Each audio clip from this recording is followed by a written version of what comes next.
तो hello guys, आप भी नीट की तैयारी कर रहे हो तो आपको पता ही होगा उत्सर्जन एवं परासरण नियमन कितना इंपॉर्टेंट चैप्टर है। सबसे पहले है उत्सर्जन। उत्सर्जन यानी शरीर में उपापचय अपशिष्ट को निकालना। जैसे उत्सर्जन में मुख्यतः नाइट्रोजन अपशिष्ट, यूरिया, यूरिक अम्ल के अतिरिक्त सोडियम, मैग्नीशियम, पोटेशियम को अतिरिक्त मात्रा में त्यागा जाता है। सबसे पहले हम चैप्टर को समझेंगे, चैप्टर का नाम को समझेंगे। जैसे उत्सर्जन एवं परासरण नियमन। उत्सर्जन यानी तो अपशिष्ट को त्यागना, और परासरण नियमन यानी शरीर में जल प्लस आयन के संतुलन को बनाए रखना, जैसे कि अमीनो अम्ल के संतुलन को बनाए रखना। और सभी उत्सर्जी अंगों का प्राथमिक कार्य परासरण नियमन एवं द्वितीय कार्य उत्सर्जन है। ये एनसीईआरटी की लाइन है जो कि आपको रट्टी होनी चाहिए। ऐसे कि उत्सर्जन पदार्थ के आधार पर, उत्सर्जी पदार्थ के आधार पर जीवों को 3 भागों में बांटा गया है। एक तो अमोनियोटैलिक, यूरियोटैलिक, एक यूरिक कोटैलिक। अमोनियोटैलिक में उत्सर्जी होता है अमोनिया पदार्थ, जैसे कि अमोनिया। और यूरियोटैलिक जैसे कि मनुष्य, हम यूरियोटैलिक हैं, जिसमें श्वसन नाइट्रोजन चक्र यूरिया चक्र के द्वारा।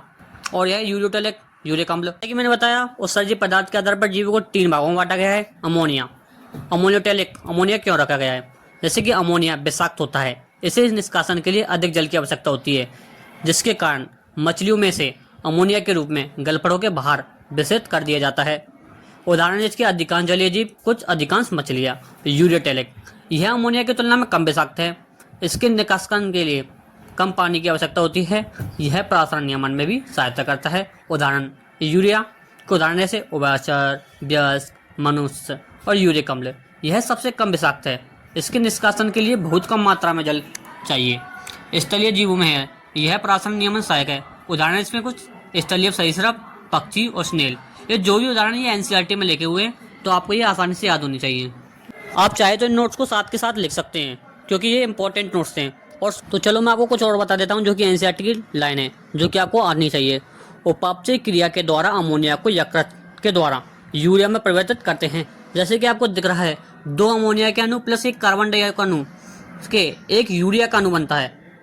जीवों में उत्सर्जी अंगों को देख लेते हैं। जैसे कि वर्ग इंसेक्टा, कॉकरोच मक्खी में उत्सर्जी अंग है मेलपिग ने लिखा है। वर्ग आर्चिनिडा, बिच्छू मकड़ी में कॉबलर ग्रंथि।